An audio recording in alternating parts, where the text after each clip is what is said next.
ngo murakaza neza kuri YouTube channel yanyu official yo kubizina mu ngwanyu iradukunda Jiva. Aka kanya rero nje gushyira ukuri cyangwa se kwerekana impamvu Rocky Papa Sava ndetse n'abandi bantu muzi benshi cyane nyine batinze gukura ubukwe cyangwa se batahita bapfa gukira mu bintu byo kwambika impeta cyangwa byo gukunda abakobwa cyane nyine ku rwego ruri hejuru. Ndakeka ni muri maze iminsi ivuga cyane igaragara Mitsutsu ngati Kirezi we byagiye bivugwa na mama we. Turabizi n'ibintu bya ikintu cyavuzwe n'umubyeyi ni ikintu cyagikomeye cyane, ntabwo tutagiterera aho ngaho ngo tukirengagize. Rocky na Papa Sava rero abangaba ni abantu bakomeye cyane bafite izina rikomeye muri entertainment cyangwa se muri industry ya showbiz mu Rwanda, bakomeye cyane. Rero abantu bajya bavuga ati se kuki badashaka nabaraya ni indaya zazanze gushyira mu rugo.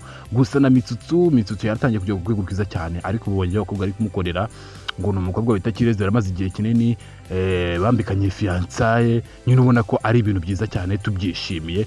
Gusa mu kanya ni ibintu bitamaze n'umwaka we, tekereza ibintu bitamaze n'umwaka ariko reba ingaruka yatangiye kumugiraho. Rero nubona umuntu nka Rocky Papa Sava batarashaka ntukavuge ngo ni ibigoryi ngo ni injiji, abari ikintu babayisha inyuma babizi cyane, n'abantu babaturuta cyane, nubwo ipfa gucira umuntu urubanza. Nga rero babantu bavuga ngo Rocky Papa Sava ngano n'umwe ahangaha hari ijambo mufite. Ubu ngubu na Mitsutsu je bundi yari kujya muri biriya bintu kuzabwira ko Mitsutsu kutatwereka naye ugiye kugira imyaka 30 nta muguri, ariko mubonye icyo Kirezi ibyo Kireza mukoreye. Rero abantu bari baratangiye kujajinga ba Rocky ndetse n'aba Papa Sava, ibyo bintu mushaka mu byihorere, dore nabo babyihute n'ababyihutere ingaruka bari kubona. Rero biriya bintu ni ibintu bisaba byibuza ko ubu maze kuva muri mu byurimo nyine, ni biriya bintu ni ibintu bisaba kubiha umwanya.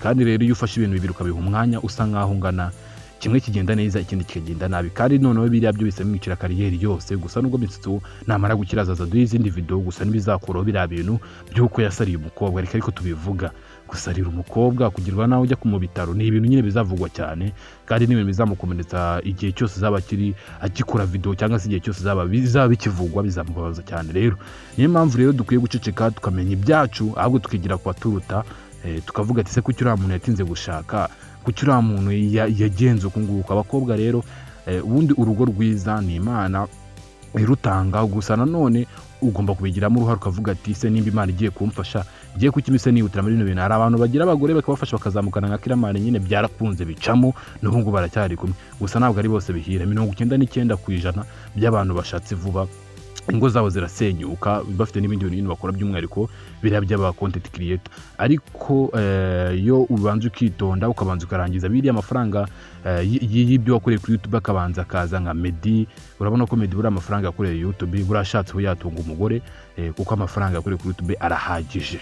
Ndakunda cyane rero nimba video arawe gukoze cyangwa se gushimishije kugira ko subscribe no mu ngwanya dukunda Jiva. Ciao ciao. Ibi arimo sibyo niba ari koko je nkuko mbyumvise asukeneye abamuganiriza. Nanjye ndababaye kandi umukobwa bumwe agatukisha bose. Kirezi yaraguhemukiye. Sikuwa nananutse. Yashije mugabo umuntu kwimenya n'ibintu pe.